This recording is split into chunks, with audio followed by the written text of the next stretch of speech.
Before we begin, Mr. McGregor drew my attention to the fact that in order to take instructions, legal representatives might find it convenient if we allow, let's say, 5 minutes after the witness has concluded. I appreciate that. I now appreciate, have been reminded by Mr. McGregor that some legal representatives will be dependent on their mobile phone or a device to check with those instructing them. So I would propose that after Mr. McGregor has finished his questioning, we'll rise for 5 minutes to allow legal representatives to communicate or consider as they may wish to do. But we now have Mr. Graham.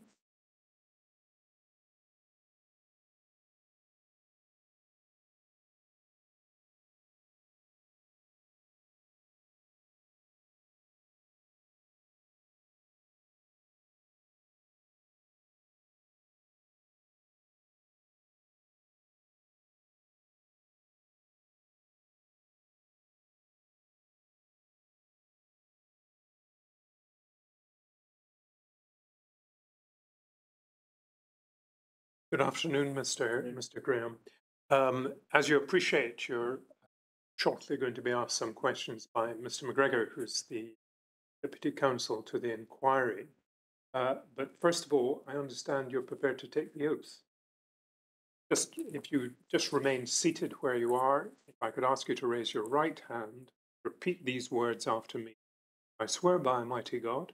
Swear by Almighty God that I will tell the truth. That I will tell the truth. The whole truth. The whole truth. And nothing but the truth. And nothing but the truth. Thank you very much. Now, we may or may not take the whole of the afternoon, but could I just say that if you want to take a break for any reason whatsoever, any time, just indicate that and we'll take a break. So feel that you're in control. Now, Mr. McGregor. Thank you. You are Iain Graham, is that correct? That's correct. And you've provided a witness statement to the inquiry to cover the procurement stages of the Royal Hospital for Children and Young Department of Clinical Neurosciences. Thank you.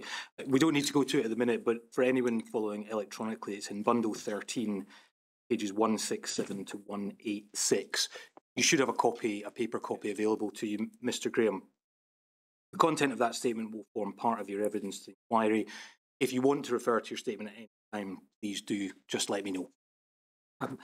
You've obviously previously provided a statement and given evidence at the previous hearing of the inquiry in May 2022, and within that statement you set out your work for the NHS as a Director of Capital Planning Projects. So effectively, for the purposes of today, I'll take it as read, effectively, your background qualifications and your involvement in the project, unless there's anything that you feel that you'd want to update the inquiry on at this stage. Nothing's changed. Okay, thank you. So I think if we then just begin with the procurement stage of the project, you tell us at paragraph 5 of your statement that competitive dialogue was utilised for the project. For those of us that don't work in that sphere, what do you mean by competitive dialogue? What is it and why was it appropriate for the project? It was a way of ensuring that there's an open competition for the work. The competitive dialogue refers to the production of a tender document and then a phase of interaction with any bidders that are interested in the project and have got through the first round of pre-qualification. So we have a series of dialogue sessions. Thereafter, a tender is submitted, and that's what's finally evaluated. So is that a process of effectively submissions being made, meetings taking place, and feedback going back to interested bidders? A very, very structured approach, but it gives the bidders opportunities to ask questions and to develop their proposals. Would it be an oversimplification to say it's a two-way dialogue to try to make sure that tenderers understand what the procuring authority wants, and equally an opportunity for procuring authorities to interrogate potential solutions? Thank you. You explain, paragraph 7 of your statement, that there was a 60-40 split between price and quality. So 60% weighting price, 40% weighting for quality. Now, you described that as a requirement of the Scottish Futures Trust. However, as I understand it, the inquiry may hear evidence from Scottish Futures Trust witnesses who indicate that they didn't think it was a requirement. It was a standard procedure, but it could be departed from. Can you just explain your understanding of why it was a requirement for the project? In previous capitally funded projects, we did it the other way around, which was 40% price, 60% quality. So it was a surprise to see that as part of the conditions for PD that was the other way around. We did engage with SFT to say this doesn't work for health, and for us, we would prefer more focus on the quality, but we're told in uncertain terms that that was the focus, was the economics of the tendering process. Again, just to make sure that I'm understanding, is correct in assuming that your position is that effectively the 60-40 split on price and quality was imposed on NHS Lothian? Yes. It wasn't something that they would have chosen? It was not something we would have chosen. So in terms of trying to address the quality aspect, how was quality going to be assessed and scored during the procurement exercise? So in order to try and ensure that we could maximise the benefit of the 40%, we set pass-fail thresholds for the majority of areas, and the percentage, the 40%, was then allowed to apply to areas where bidders would differentiate, where there was a quality improvement threshold above base standards. So it became a two-stage process. So certain issues on a pass-fail basis, so there's effectively a base level of quality baked into all tenders, is that correct? Yes. And then once you're through that base level, there's then a separate scoring exercise for the 40%. And that in itself, if a very poor quality score was obtained, that would fail as well. Thank you. Now, within your statement, you mentioned that what really NHS Lothian was aiming at was compliance with and delivery of the board construction requirements. Yep. What were the board construction requirements?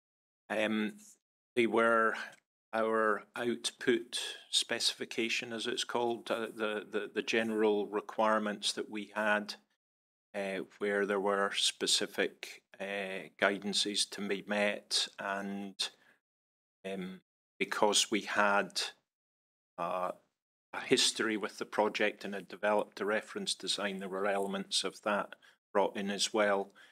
Main focus was to get an operational and working hospital. That was our requirements around it.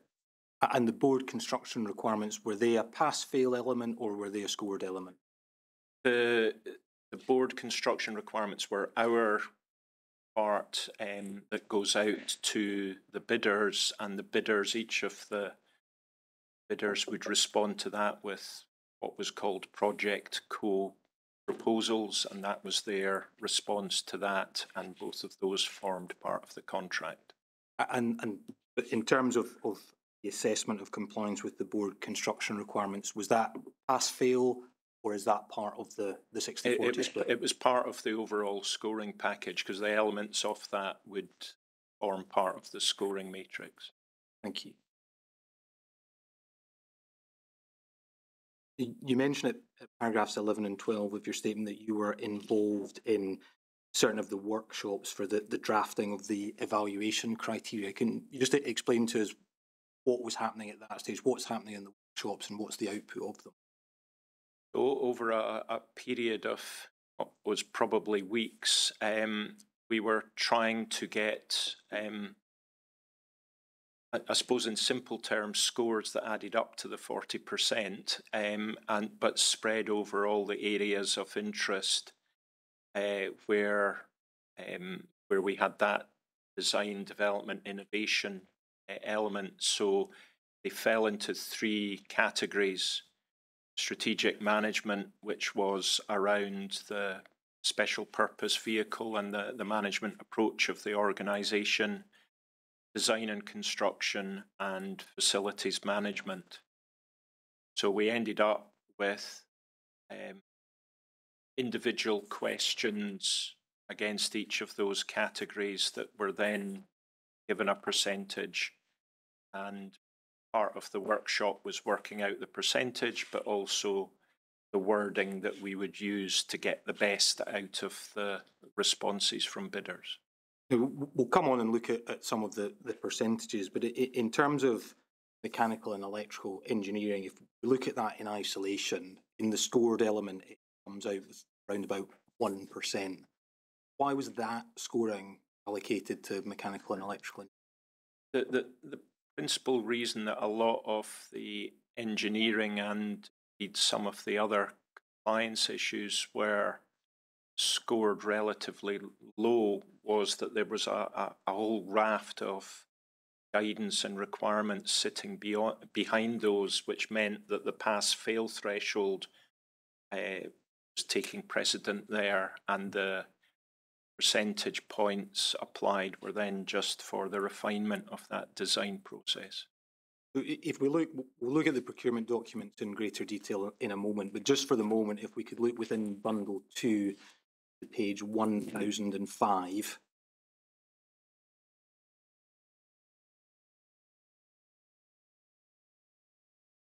Page 1005.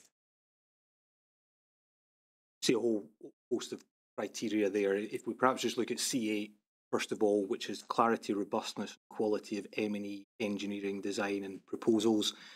We see the quality rating there is 1.06. Do you see that? Yes. And above that, we've got C7, which is clarity, robustness and quality of interior design proposals. And the quality evaluation criteria there is 2.6, so more than double. Now, if you look to that in isolation, it might look like the procuring authority was more interested in how something looked than how it functioned. But am I correct in saying that would be an oversimplification, because you're explaining that there was the pass-fail criteria Absolutely. That had a base level of quality for everything that was then going to be further assessed at C8? Yes, and more subjectivity around the area with the higher score.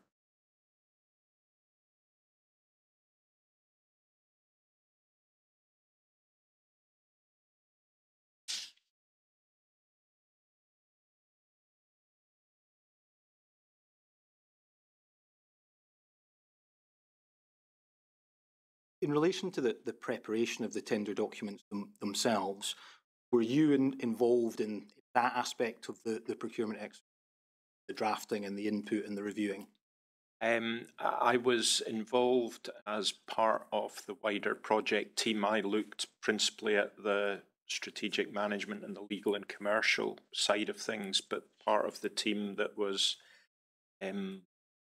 overseeing it and ensuring that everything fitted together. So again, just so I understand this, there's obviously a team approach. Say you're leading in strategic management. You're possibly at meetings where other aspects are being discussed, but they wouldn't be your focus. My focus wasn't on the technical areas. Yeah. So in terms of decisions like including an environmental matrix within the procurement documents, the technical context of the board construction requirements, are you able to speak to those at a level of generality as opposed to a level of detail? Yes, so there were certain elements that went into detail, but mostly at the generality. Yes, so I've got some questions that I want to ask you, but if at any point you think I just don't know or I'm not the right person to answer, you should just feel free to say that. So one issue, obviously, that the inquiry is interested in is the inclusion of an environmental matrix within documents that go out to prospective tenderers. Do you know why an environmental matrix was included? At the generality level, it was felt that it was a way to tabulate, put in a table all the elements of the engineering into one place rather than have multiple room data sheets that wouldn't necessarily bring it all together and for ease of reference. And do you know, is that a decision that NHS Lothian took in isolation, or is that something that was recommended that NHS Lothian technically? It was certainly part of discussions where the technical advisors were giving us their experience, and my recollection is that it came from the technical advisors' experience. And just to be clear, who are you talking about in terms of the technical advisors? It would have been Davis Langdon, Mott MacDonald at the time, certainly, and Mott MacDonald were the technical advisors appointed at the procurement. Thank you. Now, the status of the environmental matrix, both in procurement document and in the contract, is a controversial issue between core participants.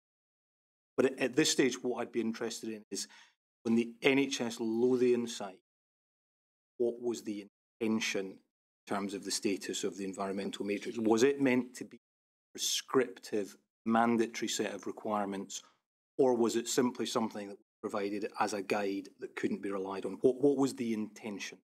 It was intended to be information that had been gathered that would enable the project bidders to have a starting place to look into the development of their design.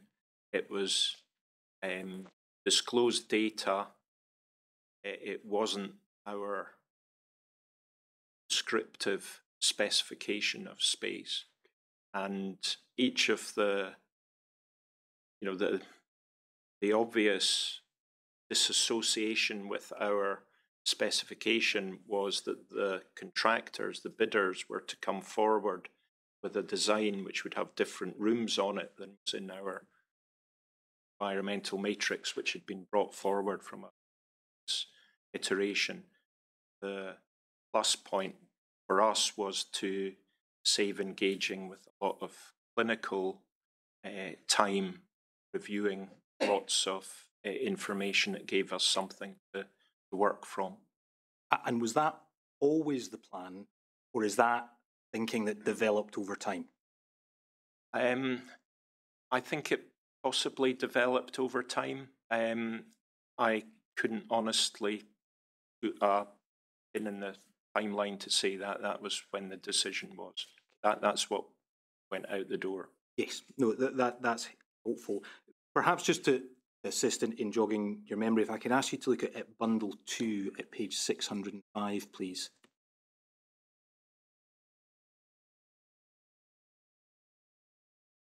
Bundle 2, page 600. This is a document called RHSC DCN Approach to Reference Design, May 2012, and at the bottom it seems to be a Mott MacDonald document. Is this a document that you've seen before? And can you just explain at a general level what this document was and the context in which you saw it around about May 2012?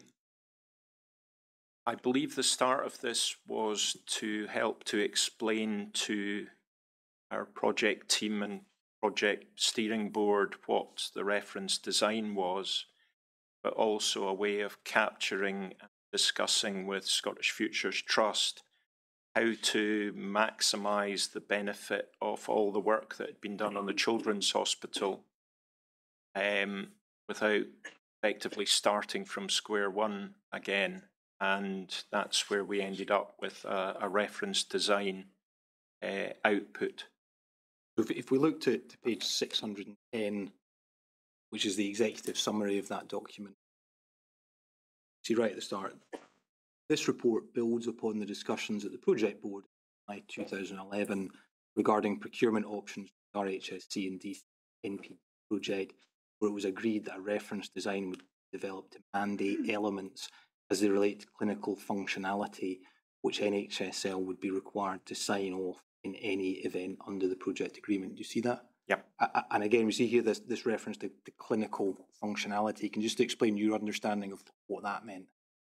Well, clinical functionality was it is effectively how the healthcare spaces were to be used, and ensure that the building could provide the functionality needed to undertake operations, treatments, etc. When we actually went to procurement, changed from clinical functionality to operational functionality to ensure that we were approaching the service spaces, the facilities spaces in the same way, and also to emphasise the adjacencies between departments as much as within the departments, which is where the clinical functionality comes from. So again, just to be clear, your understanding at the time is that what's mandated is what you've explained as being operational functionality. That's what our focus was.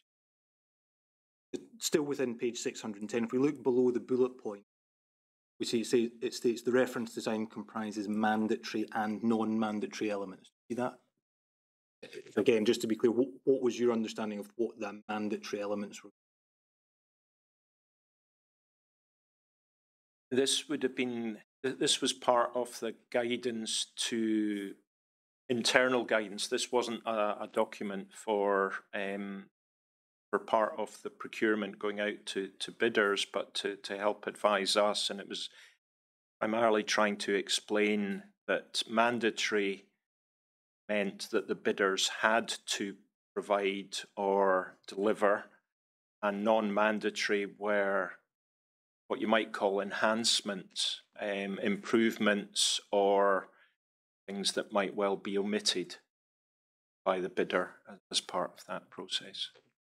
And then if we look to the bottom paragraph on page 610, states it's recognised that bidders are likely to suggest revisiting the reference design during the competitive dialogue in order to differentiate themselves from other bidders. NHSL will resist any such suggestions on the basis that the reference design represents the operational clinical solution agreed by NHSL and stakeholders. And that was to emphasise to our internal stakeholders that all their positions that they'd worked hard to get to a common understanding on, we would, as a project team, we would be standing up for that position. Over the page onto page 611, the paragraph just above the bullet points begins, the release of the reference design team to join bidding team requires both NHSL and technical advisory team to ensure that the reference design is fully complete and fully understood in preparation for procurement commencing. You see that? Yes. So reference design team were going to be released at a certain point in the project. Did you have any concerns in relation to that? We were very mindful that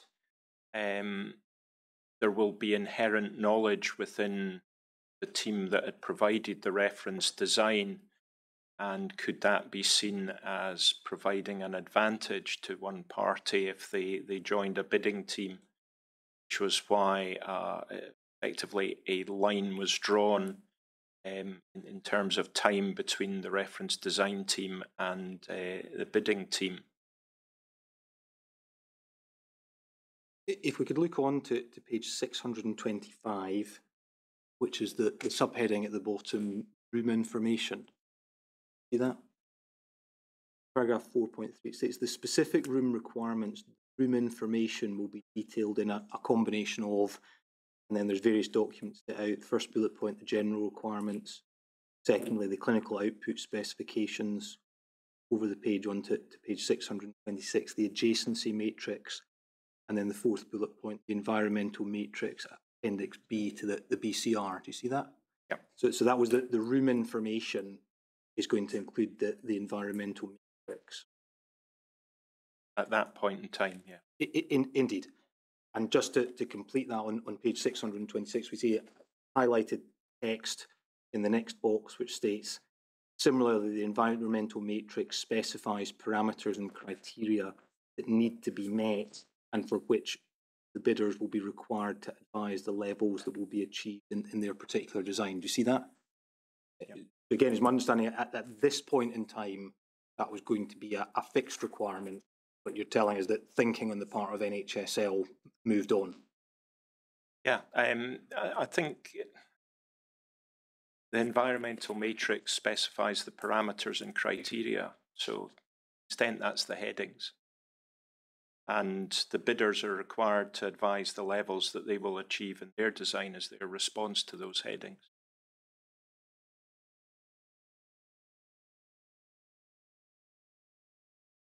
Within your statement at paragraph 15, describe the environmental matrix as disclosable data, and you state that it wasn't a warranted document. If you want to look it up, it's bundle 13, page 170, but it's really just to try and understand what are you talking about there? What do you mean by disclosable data and it not being a warranted document? There was a number of areas of information that we had gained as part of the development of the project, that because time had moved on or the design had developed out of sync with it, there was information that we would provide to the bidders, but we wouldn't say that's 100%. They had to satisfy themselves on it. The clear, obvious one that was disclosable data and not warranted was the site investigation information, because we didn't know where the builder would put all the foundations, taken a guess and dug certain trial pits, etc. The same was in terms of the environmental matrix. It was our position that we understood it at the time based on a schedule that we had at that time, but we couldn't warrant it. I think one question that the inquiry would be interested in your views on is, if the intention is that the environmental matrix can't be relied upon, what's the point in providing it to bidders? Yeah, very good point. I think that earlier section that you highlighted was, these are the areas that we will expect to see the bidders coming back with to respond to explain what their proposals are for the various departments and the various engineering criteria on that basis. Maybe just look at some of the documents that went out to prospective tenderers. If we could begin firstly in bundle 4, page 132.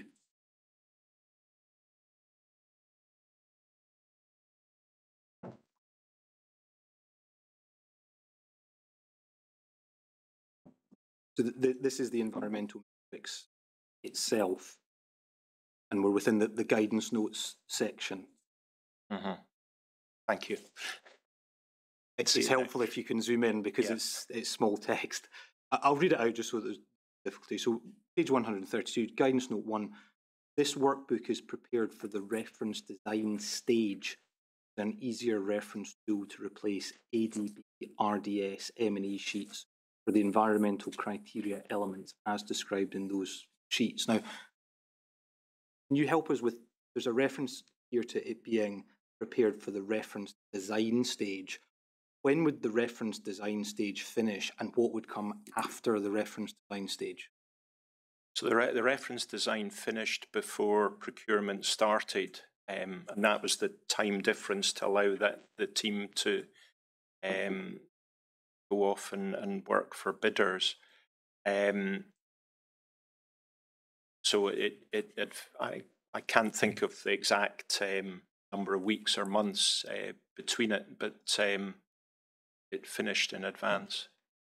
And it says that it's prepared instead of ADB, RDS, M&E sheets.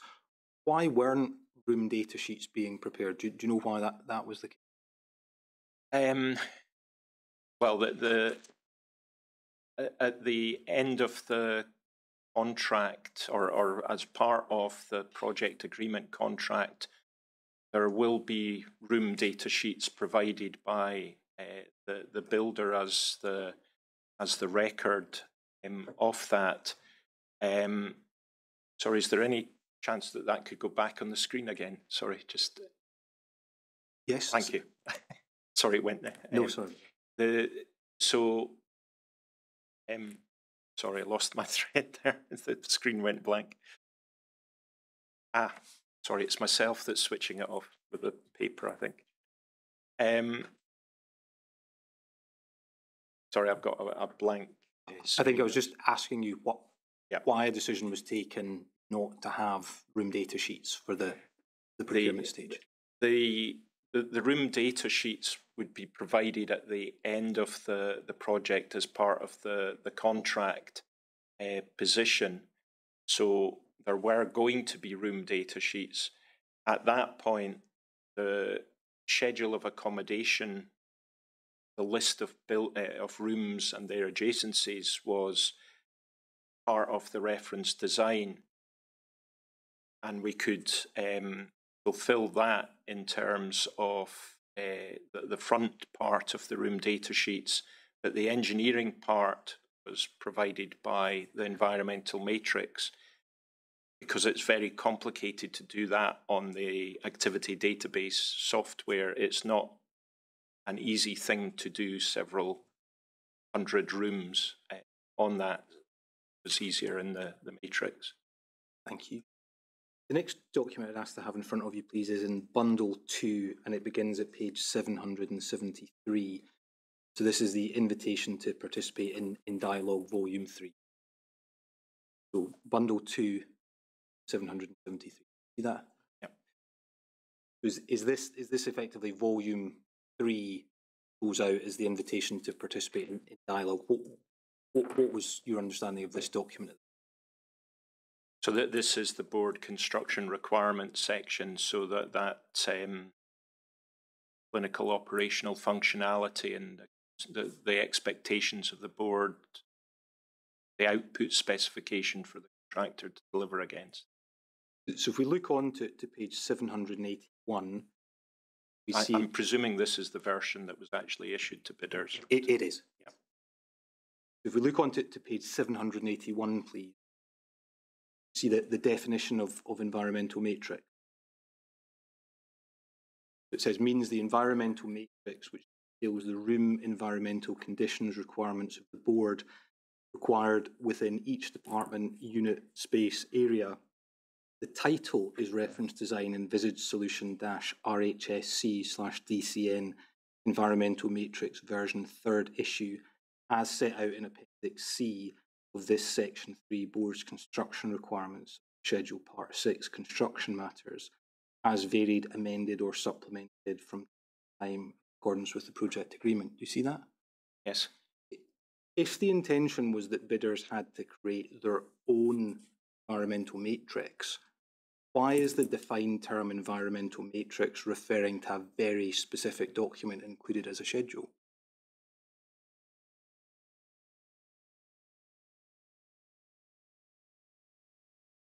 I can't recall. We look on at page 791, please.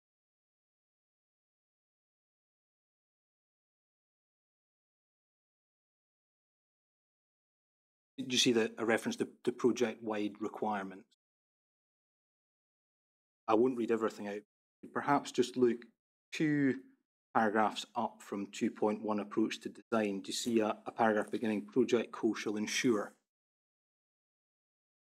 Yes. In the project-wide requirements, what prospective tenderers are being told includes this. Project co shall ensure that the design of the facilities draws upon and endeavours to further develop, improve and exceed current best practice and good industry practice standards achieved in other similar schemes and meets the requirements of prospective patient groups, staff and the public. Do you see that? Yes. Was that really the overriding requirement that NHS Lothian wanted to achieve throughout this procurement exercise? Best practice, absolutely. So if at this stage of issuing the tender document, you'd been told that you were going to get a solution that didn't comply with relevant published guidance, what would your reaction have been at the meetings you were attending?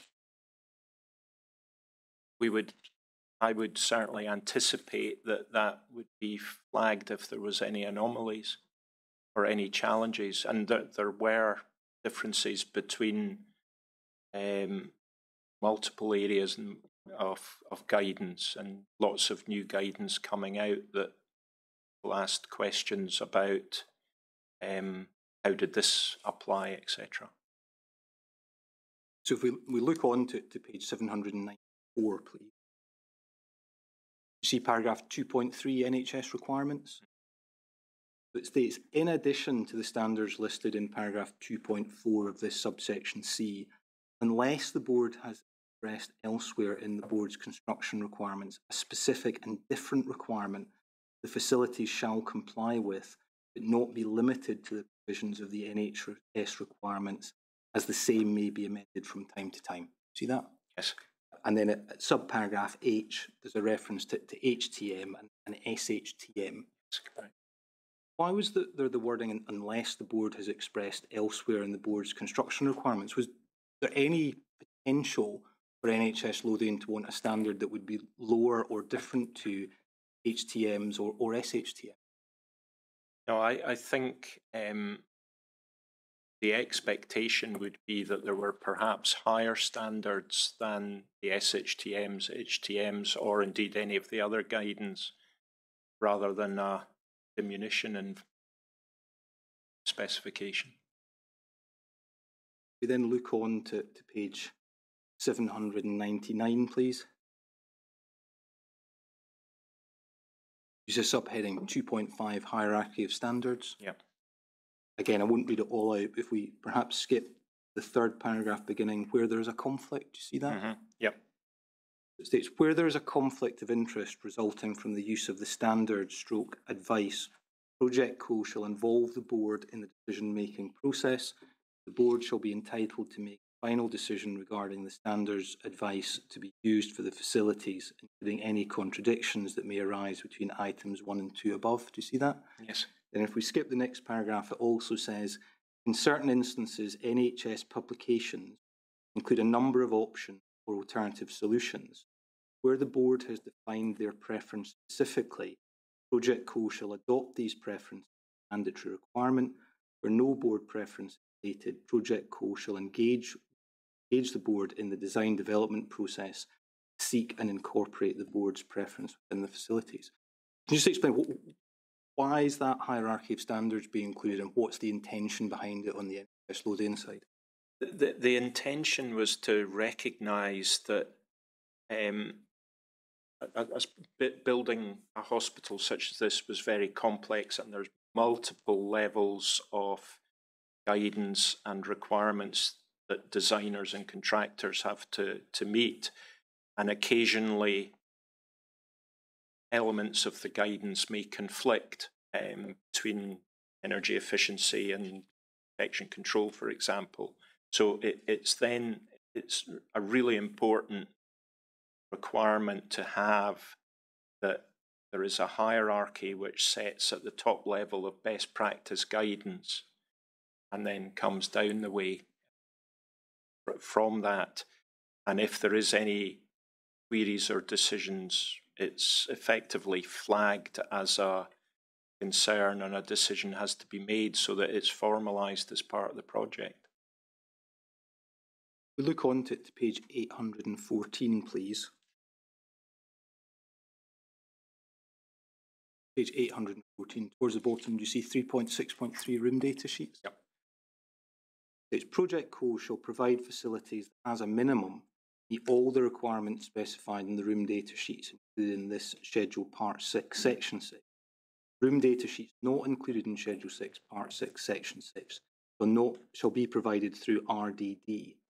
Project Co shall provide fully developed room data sheets submitted to the board as reviewable design data for review by the board in accordance with Schedule Part 8, Review Procedure, Clause 12.6 of the project agreement. Then over the page 815, part of the commissioning process, Project Co shall be responsible for demonstrating compliance with the requirements included within the room data sheet. And then the final paragraph, for the avoidance of doubt, Project Co shall provide mechanical ventilation, comfort cooling and air conditioning to suit the functional requirements of the rooms in the facilities, irrespective of the ventilation requirements from room data sheet. where rooms are clearly intended to be occupied and or become internal spaces during design development. Natural ventilation is not possible. Mechanical ventilation and or extract ventilation will be provided as appropriate to suit the function of the space. Do you see that? Yeah. So why was that reference included in relation to room data sheet? What was the thinking and purpose behind it?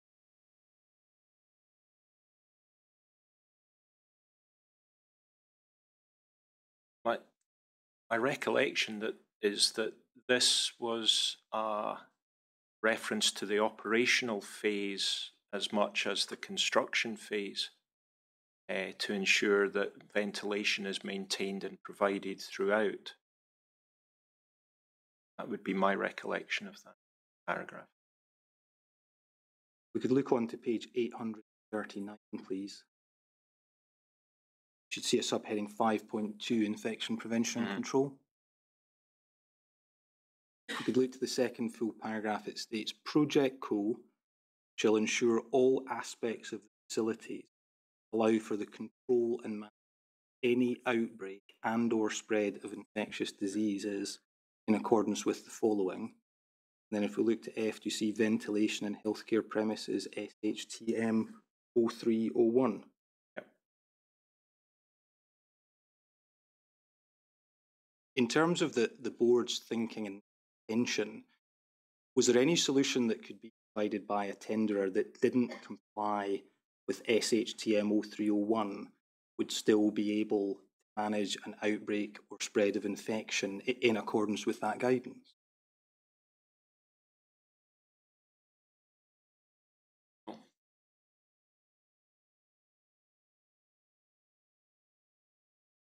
We could look on to page 873, please.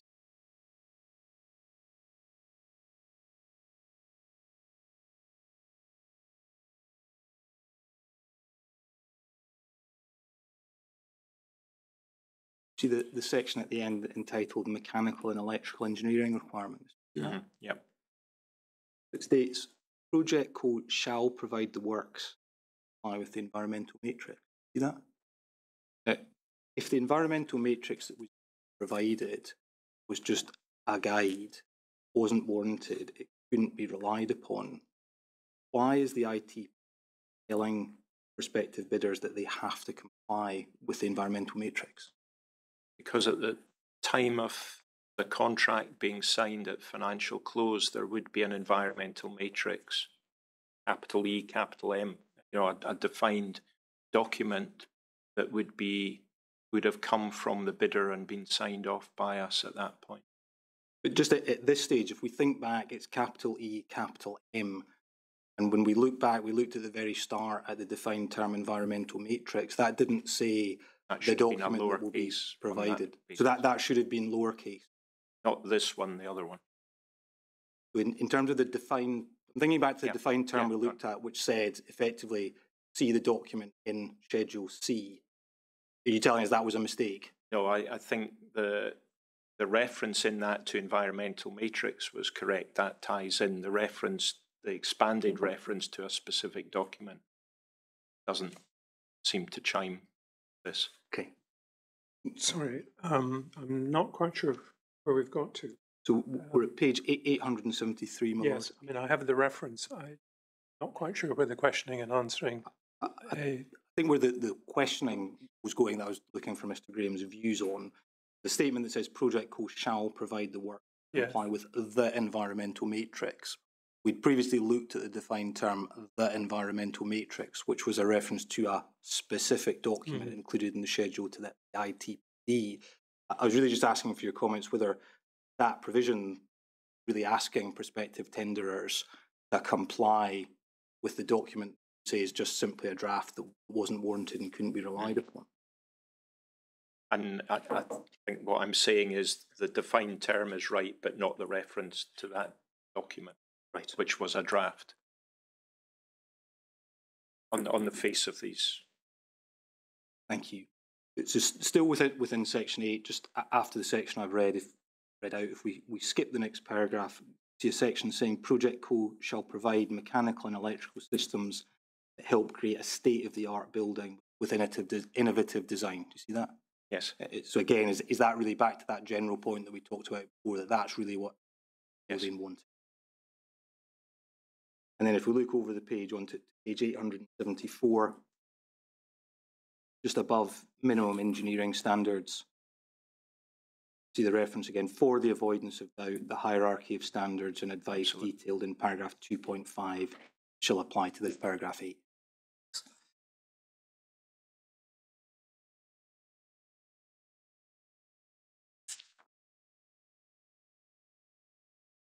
The next document I want to take you to, please, Mr. Graham, is in bundle 2, and it begins at page 942. This is volume 1 this time of the invitation to participate in dialogue. And if we could pick matters up at page 951.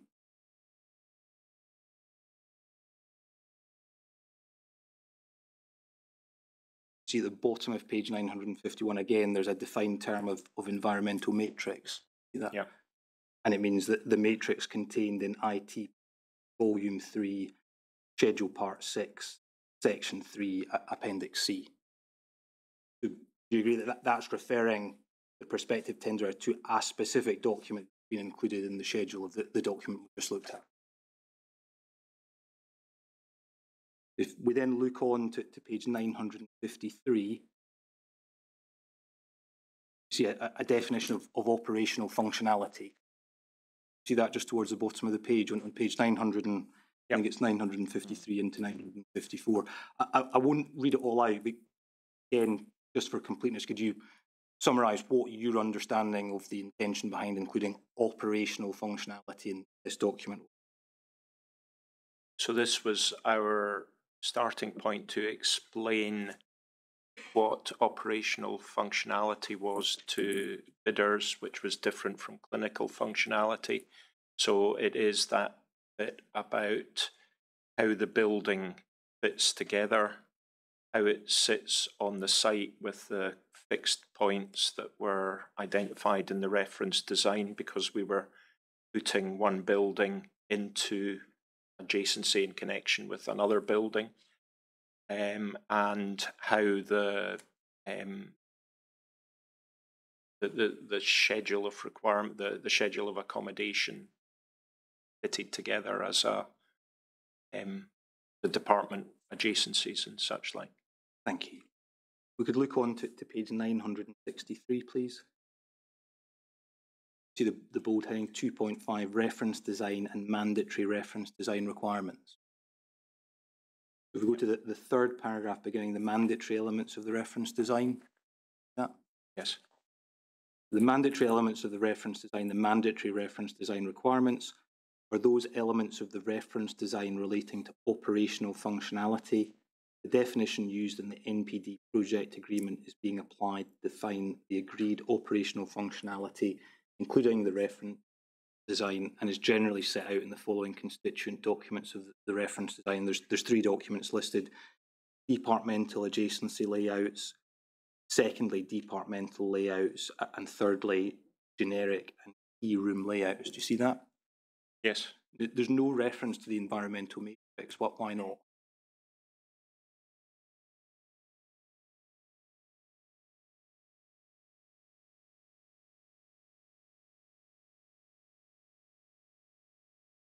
I'm assuming at this point this is because that was part of the development from bidders to come forward.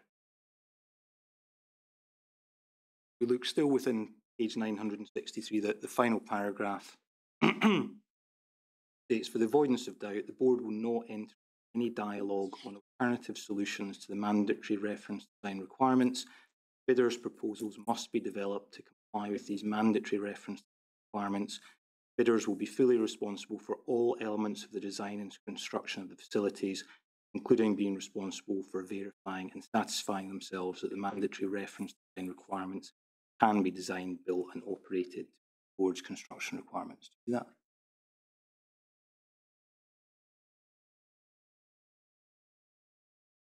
If we look on to 965, see at section 2.5.3, room data sheet.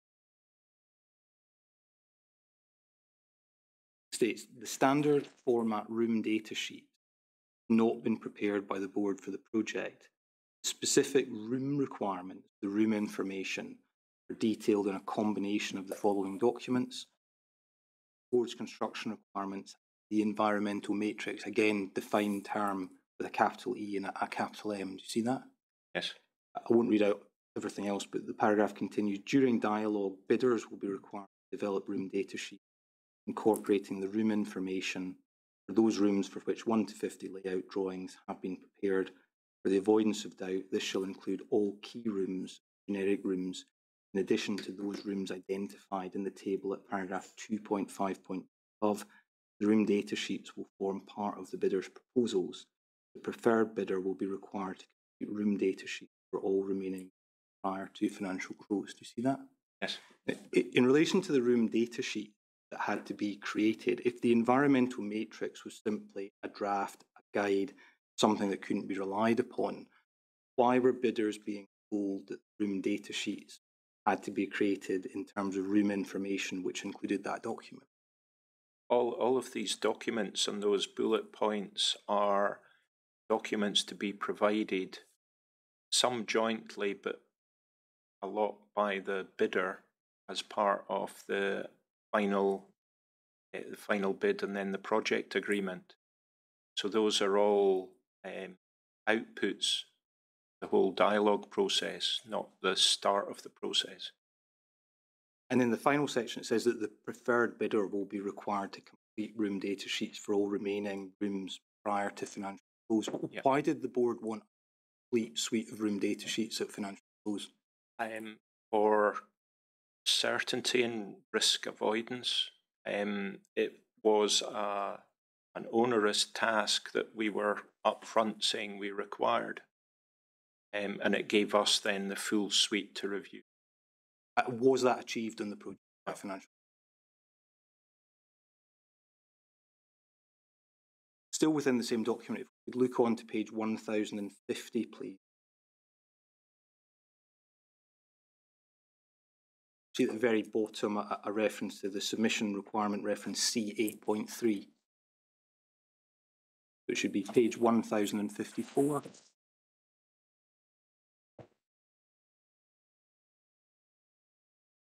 Bottom entry C8.3, whilst bidders.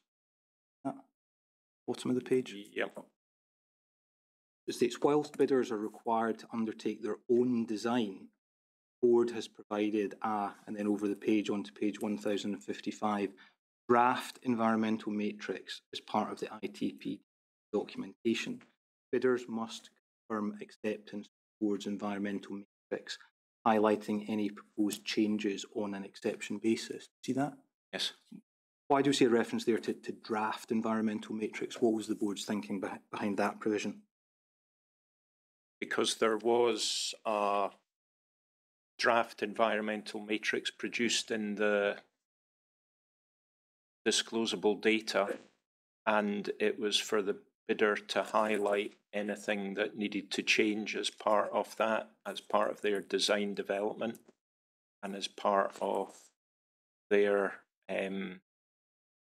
commercial approach to the project. Thank you. I think we can put that document to one side now.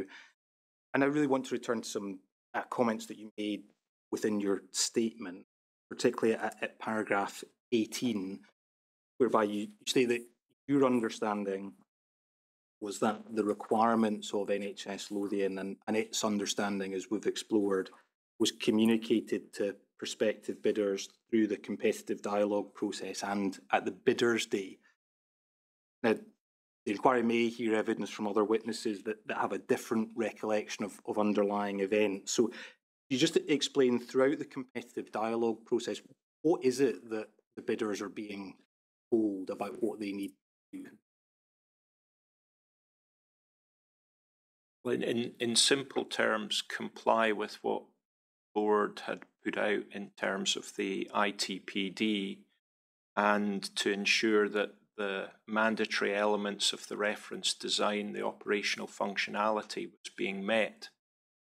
And a number of times that had to be explained and reinforced as a concept, that it wasn't just a case of taking one little element. It was look at the documents as a whole and how they all sit together. So you mentioned the hierarchy of standards, etc., and bringing all that into play. But the Bidders' Day started with explaining the operational functionality and what that meant, because that was seen by us or understood by us to be different from what might have been used on other projects. Do you recall at the Bidders' Day, what, if anything, were bidders being told about the status of the environmental matrix? I can't recall the specifics of that day. You mentioned, though, that there were similar discussions taking place throughout competitive dialogue. Yeah. So were there discussions that you recall with prospective tenderers in relation to the status of the environmental matrix during competitive dialogue? Yes, because we were asking for the updates to environmental matrix in line with their design development, both in terms of the architectural side of things, the room layout, the room designs, the space designs, but also the engineering development as well. So that came up a lot. I appreciate this is a long time ago, but one of the things that the inquiry might be interested in is who's having those discussions on the NHSL side when bidders are being told this. Now, I appreciate it's a long time ago, but can you shed any light on that issue? I wasn't in the technical work stream that would have been going into the detail of it, but I do recall that it was in the it was part of the introductory and the end wrap-up sessions where I was party to that as part of the team. But my colleagues Janice McKenzie and Brian Curry would probably be able to answer in terms of the technical discussions. And just again, just to try and explore that a little further, who is it that's making these statements on behalf of NHS Lothian to the prospective bidders? It would be Janice or Brian. Again, just maybe to look within the Bidders' Day in slightly more detail, if we look at Bundle 2, page 750,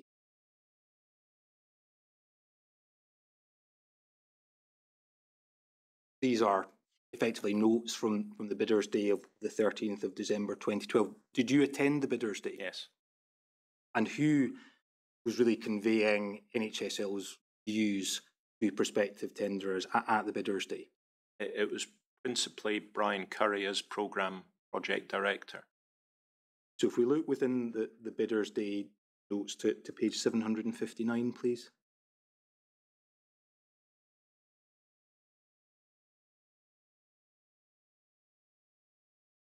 See the top slide 39 reference design.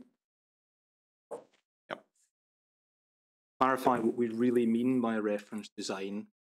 What were the attractions given by the departure from previous PPP/PFI projects where an exemplar design was the norm? The bullet points assists with the OBC accuracy of pre-procurement costing, provides greater certainty for the final design solution, and assists significantly in defining a quality threshold. Do you see that? Is that your recollection of what bidders were being told that day? In generality, yes. I couldn't say word for word whether that was covered. This looks like preparation notes as opposed to a script. So, and if we look slightly further down, still on page 759, you see the heading mandatory requirements. Mm-hmm. It comprises the information that defines operational functionality and is indicated in interdepartmental layouts, departmental layouts and room layouts. Do you see that? Yes. Do you have any recollection of bidders being told that the environmental matrix would be a mandatory requirement that they comply with?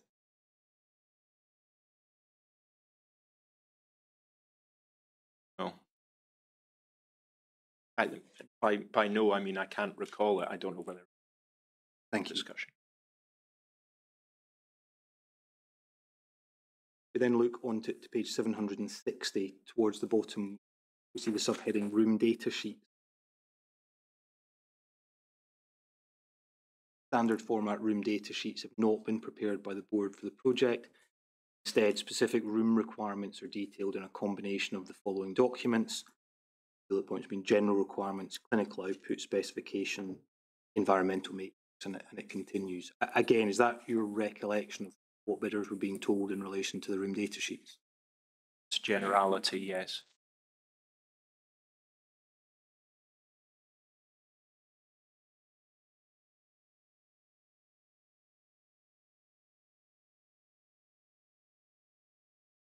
We look on to page 772. There's a heading, we must be able to afford it. See that? Page 772, middle of the page, we must be able to afford it. Yes. Second bullet point, this drives us strictly along a path of realising our needs, not wants. See that? Yes. What was that conveying to prospective bidders? That was an expression from Scottish Futures Trust that we had to ensure that the message got over, that there was an economic imperative to this, and a price a significant determining factor. And we weren't, as a health board, able to put our wants in, only what we needed. I could move on and ask you some questions about the key stage reviews. Could you just explain to the inquiry, what was your understanding of the key stage reviews for the project? So the key stage review came in as part of the NPD programme from Scottish Government, and we were, if not the first, one of the first healthcare projects to follow this programme. And the key stage reviews were led by Scottish Futures Trust project manager or our point of contact, going through a questionnaire with us, and then going back to colleagues in SFT who either signed it off or not. A final document came to us, was signed by our senior responsible officer. That then went to Scottish Government, and some of them were related to the business case stages or financial close. So for us, it was you must pass this to the next stage type thing. The Scottish Future Trust, their position articulated is that the key stage reviews didn't really involve any form of detailed technical assessment of solutions being put forward by bidders. Would you agree with that characterisation of key stage review? Of the bidders ones, correct.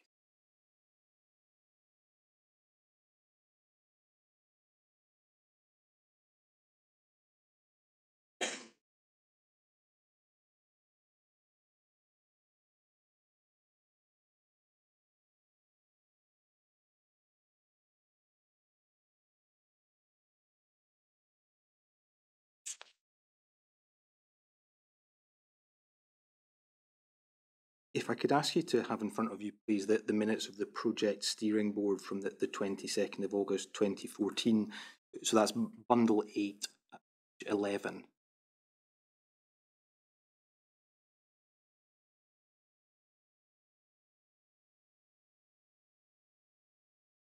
So at this point in time, procurement exercise has run its course. IHSL has been appointed as preferred bidder, and it's really the stage between third bidder and financial close. Yep. Can you just explain, before we look at the detail of the minutes, at that point, so summer 2014, what was happening at the project at that point in time? How were things progressing? There was a lot of work underway. The project team were reviewing information as and when it came in order to turn it round and ensure that timelines were met, but there was a developing degree of frustration around us being able to pin down when this preferred bidder stage would finish and effectively construction or financial close and then construction would start. And there were considerable tensions between ourselves and IHSL and what appeared to be challenges between within IHSL, the financiers and the contractors as well. What was giving rise to those tensions?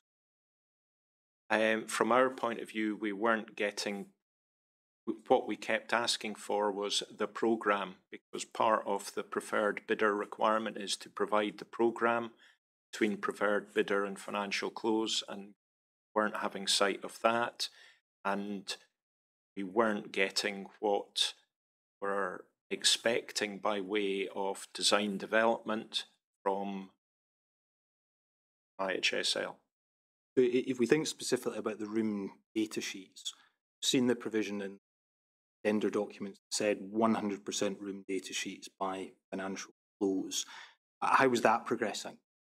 It wasn't, they weren't appearing. Was that a sense of frustration for NHS Lothian? Absolutely. How was that issue solved? Ultimately, we ended up at financial close with having insufficient room data sheets provided, but agreeing that we would review those as part of the next stage, i.e. post-financial close. Why was that acceptable to NHS Lothian, given that it was a specific provision in the procurement document that the preferred bidder had to complete 100% of room data sheets by financial close? It was one of the many compromises we had to make to move the project and programme forward. If the other party doesn't want to deliver what it was required to do, we were attempting as ever to get a mitigated solution that helped move things forward. Was that a departure then from the stated requirements Yes. within the procurement document? It was a compromise. How serious did you think the issues were in terms of relations between NHS Lothian and IHSL at this point in time? I would describe them as challenging is probably the best word, and commercial. It was very, very clear that there was a commercial driver, and that was bumping up against what they tendered. So if we look at what's being discussed at the Special Project Steering Board on the 22nd of August 2014, so that's bundle 8, page 11. You see from the attendees, there's Susan Goldsmith from NHSL, Mike Baxter from Scottish Government, and yourself and Brian Curry as well. If we look to the issue of programme, section 2, first paragraph, SG noted that NHSL had significant concern about the project programme and that this meeting was an opportunity for IHSL to discuss progress with the steering board. Being a major project, the milestones were in the public domain. NHSL need to have confidence in IHSL to deliver this. Do you see that? Yes. So at this point in time, did the project steering board have that confidence that the IHSL were going to deliver what they'd said they would when they were appointed as preferred bidder?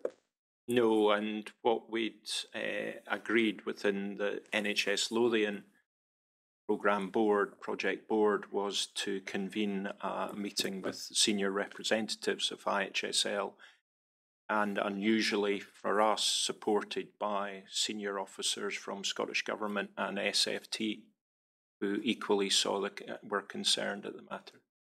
At this point, summer 2014, NHS Lothian is concerned, Scottish Futures Trust are concerned, and Scottish Government's got concerns about the project. Yeah. We look on to page 12, bundle 8, see the subheading production of room data sheets. It's RB noted that NHSL, the PB, had reached agreement on the content of room data sheets RDS the day before, so the production of RDS could begin. This was on track for completion by 5th September 2014. BC noted that NHSL are comfortable that 100% will not be completed for financial close, although the prioritisation of what was definitively required still to be agreed. Do you see that? Yes. Do you understand that statement that NHSL were comfortable without having 100% room data sheets? Was that a view that you shared? That was the position that we got to in order to move things forward. It was a compromise from what we'd asked for, but it was compromised to move the project forward. I think there are two things to highlight about that paragraph. One was we only got agreement the day before this meeting, so calling this meeting had helped bring it to a head. And secondly, that there was still prioritisation to be done with the room data sheets, because we weren't wanting, as part of this, less important rooms to come forward because they were nice and easy. We wanted the important rooms. If you look over the page, still within the minutes, page 13, first full sentence on page 13, BC noted that in dialogue, the invitation to submit final tenders, NHSL had been clear on the requirements and deliverables for the programme, and the IHSL had been slow to get started. SG was concerned that this updated programme would also prove important to deliver. RB stated that there was a genuine mismatch in NHSL's and IHS expectations, where IHSL were being asked to deliver much more than on other projects, considerably more than was required for comfort of operational functionality. He felt that this demonstrated a paranoia and lack of trust in HSL. Do you see that? Yes. But would you agree, was there a paranoia and a lack of trust in IHSL at this point in time? It wasn't paranoia because failure was out there. They had failed to deliver, so we were holding them to account to what they had actually did. And lack of trust, would you recognise that? There was a lack of trust, I think, is a fair expression, but it was born from frustration that the information wasn't coming forward. We couldn't pin down exactly why. Did NHS Lothian still have faith that IHSL could deliver the programme at this point? We were starting to question it, but in the round, yes. If we look on, we just skip the next paragraph and then the last line in the next paragraph, RB responded that NHSL needed to be pragmatic or this programme would fail as well. Do you see? Yes. And it continues, MB asked if there was a common understanding of the requirements to sign off operational functionality, and BC responded that he didn't think this was the case. GW expressed his concern that the programme tabled was not achievable if IHSL were still looking to negotiate terms. PR noted that changes in design development always happen and it continues. At this point, it seems that there's a genuine mismatch between expectations on the part of NHS Lothian and IHSL. Is that correct? I think in terms of the people around the table or the representative from IHSL at that point, yes. And this reference to IHSL, we're still looking to negotiate terms. Was that your understanding of matters at this point? Yeah, absolutely. Yeah.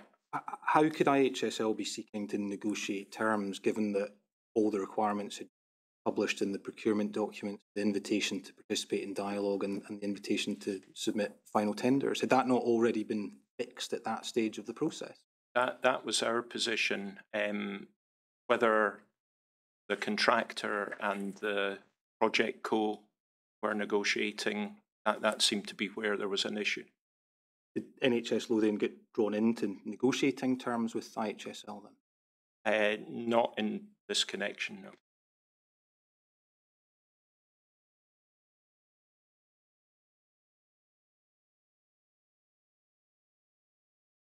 I ask you to have a look at another set of minutes, please? It's still within bundle 8. This time it's at page 15. This is a steering board commercial subgroup that met on the 31st of October 2014. Can you just remind me, what was the purpose of the steering board commercial subgroup? This was the same group as the previous one, which was the escalation and meeting with senior representatives of IHSL. If we look on to page 16 of bundle 8, it says that GW, who was GW, George Walker? Yes. And he was a non-executive director of NHS Lothian. Yep. GW stressed the importance of understanding if the 12th of December 2014 was really feasible, as failure to meet this third attempt at financial close would make all parties look foolish. Was that a genuine concern of all parties? Yes. We then looked at the next paragraph. The minutes record, all agreed that slippage into 2015 would cause significant problems for both the board and IHSL.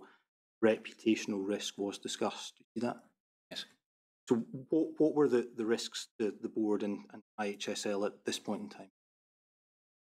From the board perspective, we were publicly announcing when construction would start as part of the overall programme, and that both motivated and didn't happen, demotivated the staff in the existing facility. That was the significant reputational risk from our point of view. In terms of IHSL, it would be a failure of their bid. We look still within bundle 8, page 16, to the next paragraph. GW stated that he was disappointed with a lack of progress since the previous meeting and reassurances from IHSL, and losing confidence in their ability to propose an honest and realistic programme and deliver it. Do you see that? Yes. Was that a common view on the part of participants from NHS Lothian? Was NHSL Lothian losing confidence in IHSL at this point? Yeah, I think George, as a non-exec director on the main board, was articulating where our board was at the time. At this point in time, it's late October 2014, with financial close being achieved in early 2015. What changed between this loss of confidence and financial close? We started seeing design development. We got a programme which was achievable, and things started to firm up. We're still within the minutes, bundle 8, page 16. If we skip the next paragraph, there's a paragraph beginning, PR asked JB. Do you see that? Mm-hmm. PR asked JB if, in his opinion, the board had changed what it was asking for since the invitation to tender. Do you see that? Yes. In your view, had the board changed what it was looking for since the invitation to tender? Sorry, could you... In your view, had the board changed what it was asking for since the invitation to tender? No, we tried very, very hard to be consistent. But where we weren't getting information, it was difficult to articulate it other than to express frustration that we're not getting what we need. And the minute continues, JB replied that the difference of opinion over the level of detail expected in project co-proposals, that the open-ended requirement that the board has to be satisfied was difficult to achieve. JB acknowledged that the board had agreed latitude in signing off operational functionality for 100% technical info not yet produced. Also, the board's construction requirements had been updated in dialogue with IHSL to reduce the extensive list of derogations that would be required of IHSL. These were examples of board/IHSL negotiation to reach a pragmatic position, technical documentation for financial close. Is that? Yes.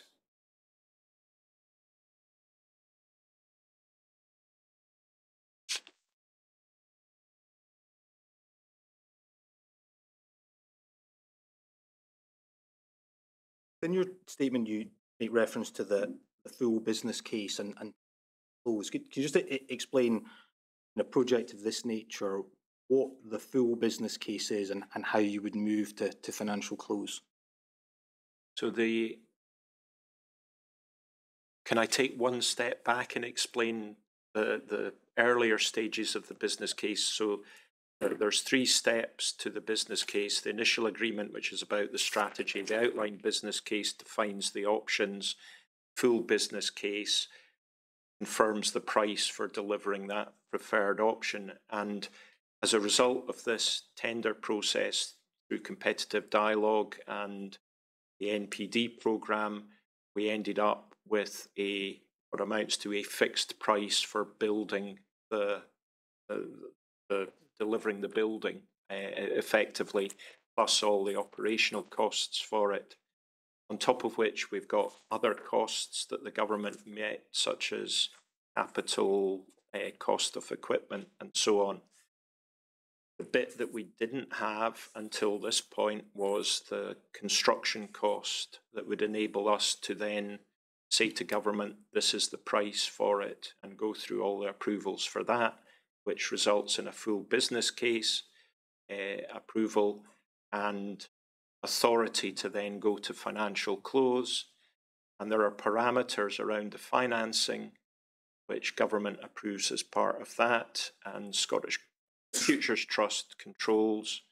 We then go to financial close, and the deal is done, and the financial numbers are fed into it, and then we go back to Scottish Government with what's called an addendum, which basically said, we said it was going to be that fixed price with a range for the finance. This is the actual cost, and it sits within it. Sorry. Final business case, and effectively you then get the final approval to sign the contract and financial close. Yes. Thank you. Sorry, that would have been, yeah. I think that the final issue that I'd wish to raise with you is, as I understand it, NHS Lothian accepts that in relation to the project there were errors in the environmental matrix. Do you think that there were any issues during the procurement phase of the project that resulted in those errors? And if so, do you have any reflections on how things could be done differently in future projects to try to avoid?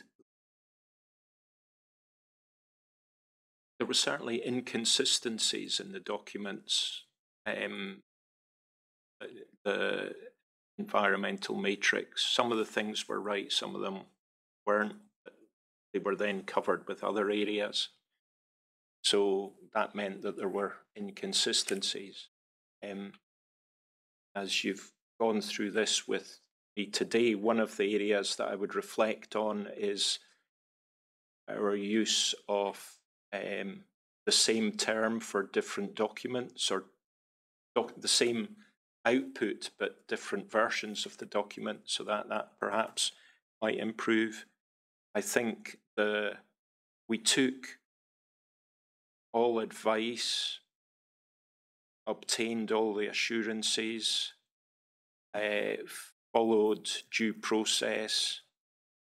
The bit that we didn't get was any reaction to the anomalies. So there's a kind of a duty of candour of professionals to ensure that if there are things that are wrong, it's flagged. And didn't get that.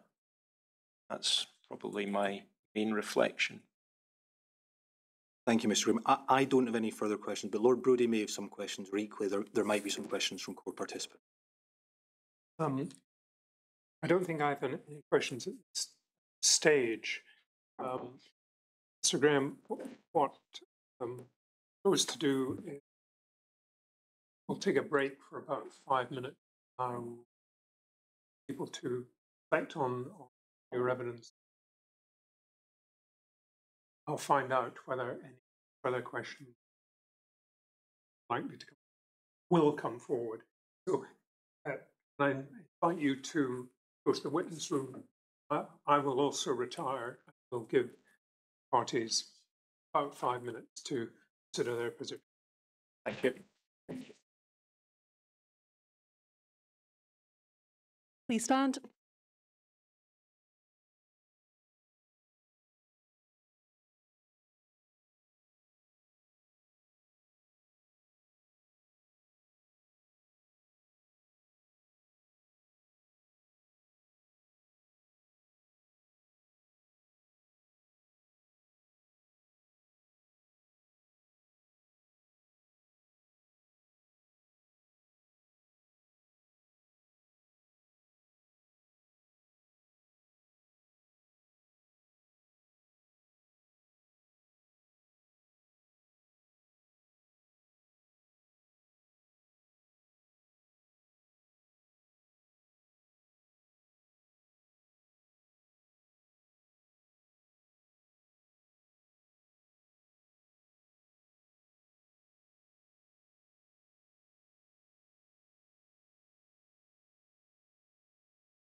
Right.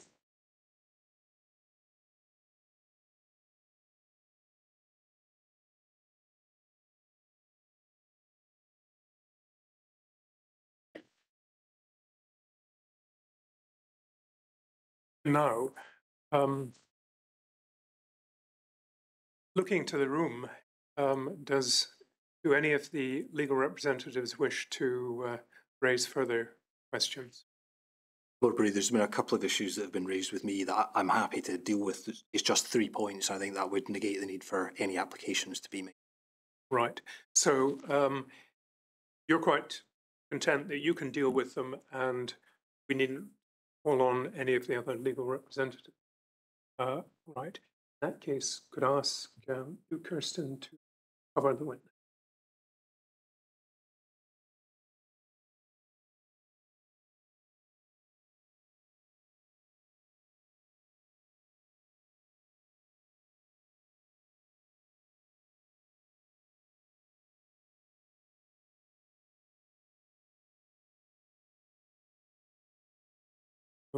Mr. Graham, there'll be just a few more questions, but they will be directed by Mr. McGregor.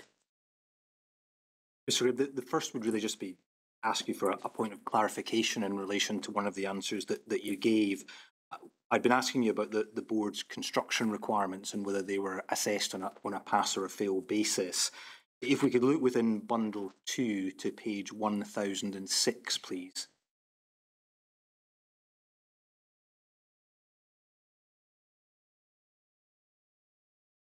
We see at C21 compliance with the board's construction requirements and they're set out on a pass or a fail basis.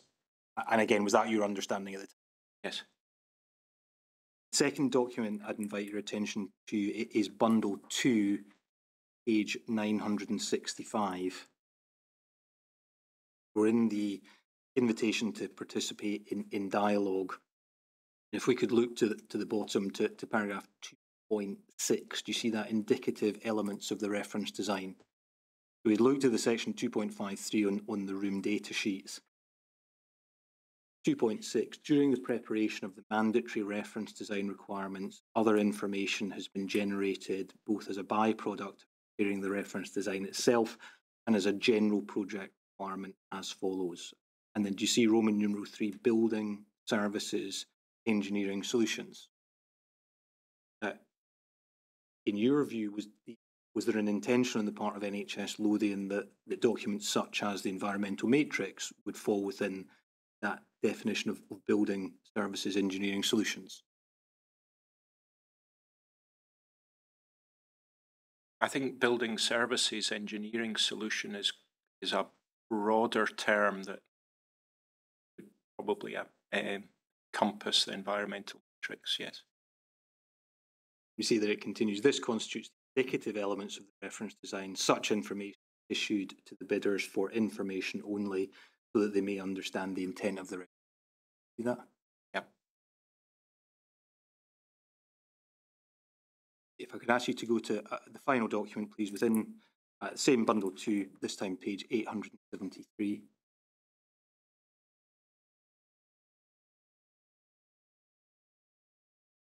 We'd looked at section 8, mechanical and electrical engineering requirements. I'd read out certain sections, but if we look at paragraph 2, there's project co shall, carrying out the works, comply with the following non-exhaustive list of mechanical and electrical requirements. Do you see that? Yes. Then if we look over the page, onto page 874, the paragraph 8.1, minimum engineering standards. Mm-hmm. In addition to the publications in paragraph 2 of this subsection, the project-wide requirement project co shall ensure that the design, construction, and components for mechanical and electrical comply with, including but not to the following design reference document. Do you see that? Yes. And then there's a whole list of items set out over the page onto 875. Just above letter A, it says the following is a non-exhaustive list of SHT, HB, and HTMs applicable to the facilities. Do you see that? Yes. And then item H, SHTM 0301, ventilation and healthcare premises. Do you see that? Yes. Again, I'd just be interested in your views in terms of whether it was the intention of NHS Lothian that this document would convey that there was a requirement to comply with SHTM 0301. Yes. Thank you. I don't have any further questions, but there may be some questions or equally some applications from core participants. But thank you, Mr. Graham, for your time this afternoon. I have no further questions, as I understand it, that addresses the points raised by legal representatives. Am I right about that? Right, I'm getting a nod from at least one significant corner. So I think that it closes your evidence, Mr. Graham, and can I thank you for it? And in thanking you for it, I recognise that it's not just a question of turning up on an afternoon or turning up for a second afternoon. It's the product of a great deal of work. I just thank you for that work as well as for your. I'm free to go. Thank you.